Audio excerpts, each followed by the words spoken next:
আসসালামু আলাইকুম, কেমন আছেন সবাই? হাইফা ভিসা সার্ভিস থেকে সবাইকে শুভেচ্ছা এবং স্বাগতম। দেশ এবং দেশের বাইরে থেকে যারা দেখছেন, আলহামদুলিল্লাহ, আগামীকাল আমাদের অ্যাম্বাসি আমাদের হাতে যে পাসপোর্টগুলো দেখছেন, এটা অ্যাম্বাসির জন্য রেডি করা হয়েছে। এই পাসপোর্টগুলো, এটা হলো ফুড ডেলিভারি হাঙ্গারি স্টেশনের 15টা ফাইল রেডি করা হয়েছে। এখানে আমি ফাইলগুলো সব চেক করছি। দেশের বিভিন্ন প্রান্ত থেকে যে বইগুলো আমাদের এখানে কালেক্ট হয়েছে, যেরকম ফরিদপুরের মীর জিয়াউর রহমান, এরপর চাঁদপুরের এমডি আলামিন ভাই,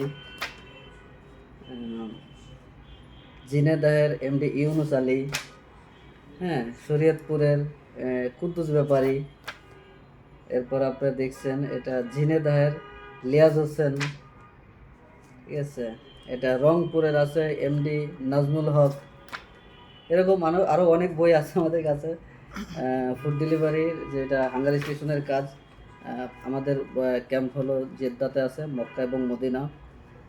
বিগত দিনে প্রায় 3 থেকে 5 মাস হচ্ছে আমরা বিগত দিনে যে লোকগুলো পাঠিয়েছি তাদের ড্রাইভিং লাইসেন্স এবং আকামা আমরা সব কিছু এখানে কনফার্ম করছি। তারা ভালো আছে, কাজ করছে, ভালো স্যালারি নিতে পারতেছে।